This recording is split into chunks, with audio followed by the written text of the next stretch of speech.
Tank adalah ujung tombak dalam pertempuran matra darat. Ini karena tank memiliki 3 keunggulan sekaligus, yaitu daya hancur, mobilitas, dan proteksi. Daya hancur tank didapatkan dari senjata utamanya berupa meriam dengan jangkauan tembakan yang jauh dan daya rusak yang dahsyat. Penggunaan roda rantai pada tank mendukung mobilitasnya. Dengan roda rantai ini, tank mampu melahap berbagai medan dengan mudah, baik itu jalan raya, tanah, hamparan pasir, bahkan lumpur sekalipun. Personel yang menjadi awak tank terlindungi oleh lapisan baja tebal yang menjadi armor kendaraan perang ini. Tentara Nasional Indonesia sejak awal berdirinya sudah mengoperasikan beragam jenis tank. Pada masa awal, TNI memiliki tank peninggalan Belanda seperti tank M3 Stuart dan M4 Sherman. Kemudian, pada masa Orde Lama dan Orde Baru, TNI memiliki beberapa jenis tank, hingga akhirnya pada saat ini memiliki tank tempur utama atau main battle tank. Inilah jenis-jenis tank yang dimiliki oleh TNI.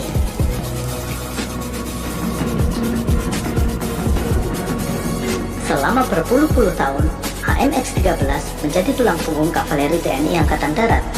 Tank ini dibuat oleh Prancis tahun 1950-an oleh Giat Industries yang sekarang berganti nama menjadi Nexter. Nama AMX adalah singkatan dari Atelier de Construction de Ville-Moulineaux yang merupakan nama tempat tank ini dirancang. Angka 13 adalah berat dari tank ini, 13 ton. Indonesia membeli ratusan tank AMX-13 dari Prancis pada awal tahun 60-an untuk mendukung operasi Trikora. Meskipun kini sudah berusia hampir 60 tahun, tank AMX masih digunakan oleh TNI Angkatan Darat, meskipun diperkirakan tinggal separuh dari jumlah awal yang beroperasi. Sebagian sudah menjadi besi tua dan menjadi monumen. Tapi, bukan berarti AMX-13 yang beroperasi saat ini sama persis dengan tank masa operasi Trikora. Tank AMX yang digunakan TNI sudah mengalami peremajaan atau retrofit. Retrofit yang dilakukan pada AMX meliputi penggantian mesin, penggantian transmisi, dan penggantian meriam. Mesin yang tadinya menggunakan mesin bensin berdaya 250 tenaga kuda diganti dengan mesin diesel berkekuatan 400 tenaga kuda, menjadikan tank ini makin bertenaga.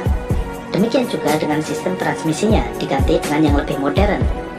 Untuk senjata utama, meriam yang tadinya berkaliber 75 mm diganti dengan meriam jenis CN10557G1 yang berkaliber 105 mm. Ini membuat daya hantam tank ini makin dahsyat. Selain itu, juga ditambahkan peralatan pendukung seperti laser rangefinder dan thermal night vision, sehingga tank tua ini mampu beraksi di malam hari. Ciri yang mudah dikenali dari tank AMX-13 adalah kubahnya yang menggunakan kubah osilasi. Kubah ini terdiri dari 2 bagian, yaitu atas dan bawah. Bagian bawah berfungsi untuk memutar ke kanan dan ke kiri, sedangkan bagian atas berfungsi mengarahkan meriam ke atas dan ke bawah.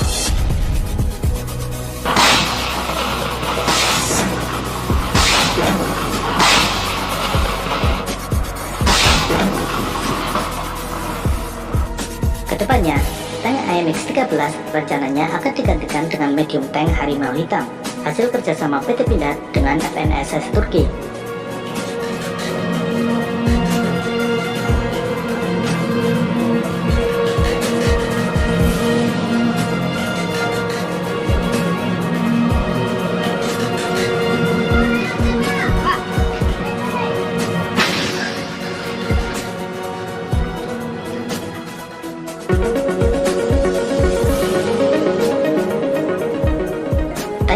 Memegang rekor dunia dan tercatat di Guinness Book of Records sebagai tank tercepat di dunia dengan rekor kecepatan 82,23 km per jam.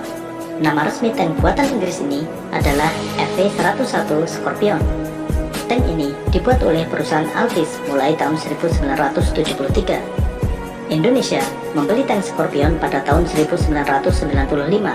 Varian yang dibeli adalah Scorpion 90. Angka 90 menunjukkan kaliber meriam utamanya, yaitu meriam Cockerill MK3 dengan kaliber 90 mm. Tank Scorpion sejatinya adalah tank ringan yang dirancang sebagai tank intai. Karena itu, tank ini dibuat berukuran kecil, berbobot ringan sehingga mampu bergerak lincah di segala medan. Dimensi tank Scorpion adalah panjang 5,2 meter, lebar 2,2 meter, dan tingginya juga 2,2 meter. Bobot tank ini hanya 8 ton. Bobot yang relatif ringan ini karena tank Scorpion menggunakan armor aluminium alloy, bukan baja.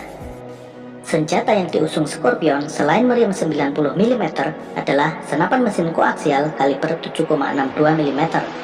Koaksial artinya adalah satu aksis dengan meriam utama. Artinya, arah senapan mesin ini selalu sejajar dengan arah meriam. Selain senapan mesin koaksial, di bagian atas kubah juga dipasang senapan mesin sedang kaliber 7,62 mm. Scorpion diawaki oleh 3 orang, yaitu komandan yang merangkap sebagai penembak, kemudian pengemudi dan seorang loader. Indonesia memiliki 90 unit tank Scorpion dan ditempatkan di 2 batalion kavaleri.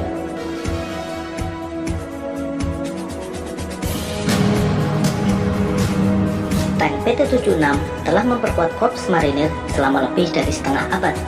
Didatangkan ke Indonesia tahun 1962 dalam rangka persiapan operasi militer terbesar dalam sejarah Indonesia, yaitu Trikora. PT merupakan singkatan dari Plavayoshi Tank atau tank ringan. Angka 76 menunjukkan kaliber meriamnya, yaitu 76 mm. Tank ini telah mengenyam beragam pengalaman tempur di tanah air, mulai dari konfrontasi Malaysia, operasi Surojadi Timur Timur, dan operasi militer di Aceh.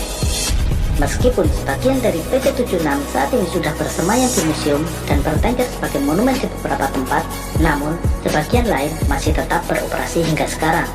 Tentu saja, PT-76 yang masih beroperasi sudah menjalani peremajaan atau retrofit.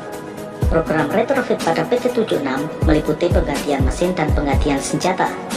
Mesin yang tadinya mesin diesel buatan Rusia berkekuatan 240 tenaga kuda diganti dengan mesin diesel buatan Amerika, yaitu Detroit Diesel V92T. Mesin baru ini berkekuatan 290 tenaga kuda, membuat PT-76 mampu melaju lebih cepat. Untuk senjata, meriam yang tadinya berkaliber 76 mm diganti dengan meriam baru berkaliber 90 mm. Senjata baru ini adalah meriam Cockerill MK3A2 buatan Belgia. Selain meriam utama, senapan mesin pendamping meriam juga diganti. Senapan mesin yang tadinya DSHK diganti dengan senapan mesin FMAC buatan Belgia. Karena merupakan tank ringan berkemampuan amfibi, armor pada PT-76 tidak terlalu tebal. Ketebalan baja pada bagian bodi hanya 14 mm. Tank PT-76 diawaki oleh 3 personil. Saat ini, jumlah PT-76 yang masih beroperasi diperkirakan ada 30 unit.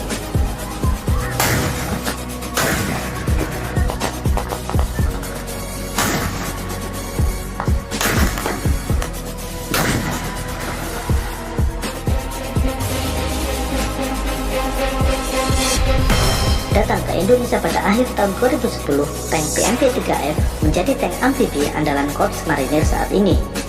BMP-3F adalah varian dari tank BMP-3 dengan kemampuan amfibi. Untuk mendukung kemampuan amfibi ini, BMP-3F didesain untuk bisa mengapung di air.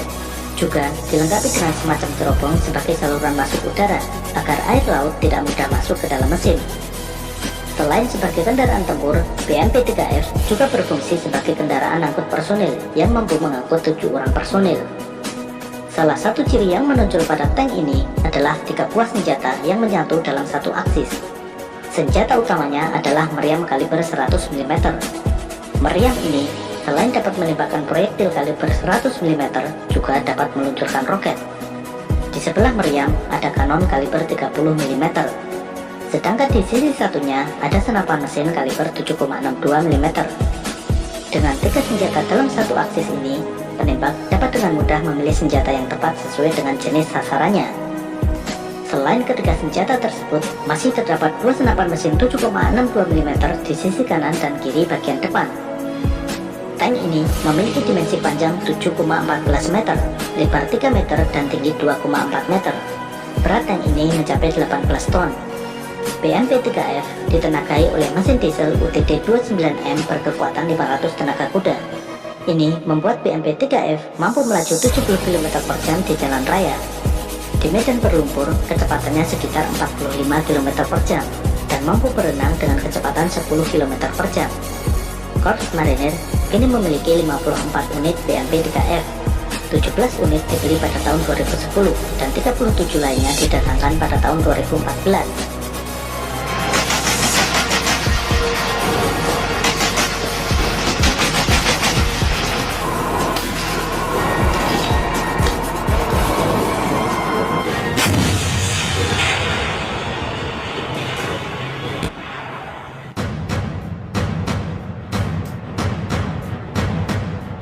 Inilah tank terbesar, terkuat, dan tercanggih yang dimiliki militer Indonesia, sekaligus merupakan tank tempur utama atau main battle tank yang pertama kali dimiliki Indonesia. Leopard 2 dikembangkan oleh perusahaan Krauss-Maffei untuk angkatan bersenjata Jerman Barat pada waktu itu dan mulai dipergunakan tahun 1979, menggantikan tank Leopard 1. Pada tahun 2014, Indonesia membeli 103 unit tank Leopard bekas Angkatan Darat Jerman. Tipe tank yang dibeli adalah Leopard 2 A4. 61 diantaranya telah di-upgrade dan dimodifikasi disesuaikan dengan iklim tropis di Indonesia. Hasil modifikasi ini diberi nama Leopard 2 RI, singkatan dari Republik Indonesia. Sehingga kini Indonesia memiliki 42 unit Leopard 2 A4 dan 61 unit Leopard 2 RI. Pengiriman tank Leopard ke Indonesia dilakukan dalam beberapa gelombang dan selesai tahun 2017.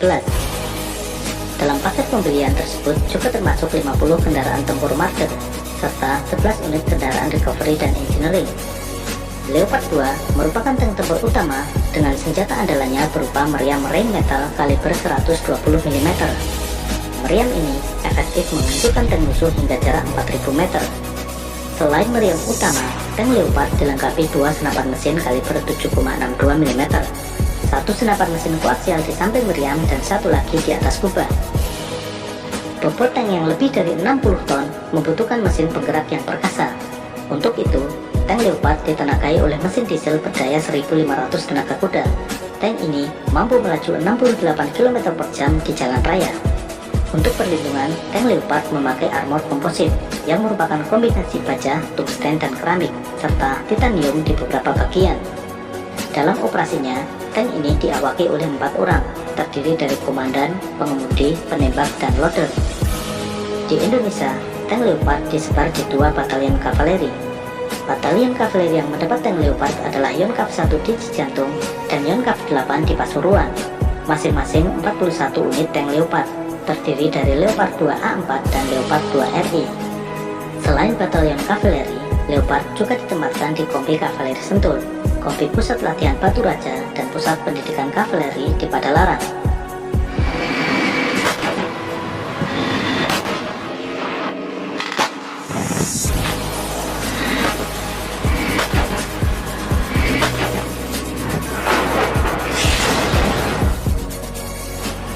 Meskipun belum secara resmi dioperasikan oleh TNI, tank Harimau Hitam sudah beberapa kali terlihat dipamerkan dalam parade dan pameran TNI. Tank kelas medium ini adalah hasil kerjasama FNSS Turki dan PT Pindad. Di Turki, tank ini bernama Kaplan, yang dalam bahasa Turki juga berarti harimau. Kendaraan tempur berbobot 32 ton ini mengandalkan meriam Kobril 105 mm buatan Belgia sebagai senjata utamanya.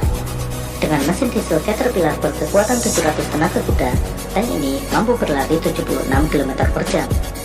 TNI direncanakan akan mengakuisisi 44 unit tank Harimau Hitam pada tahun 2019.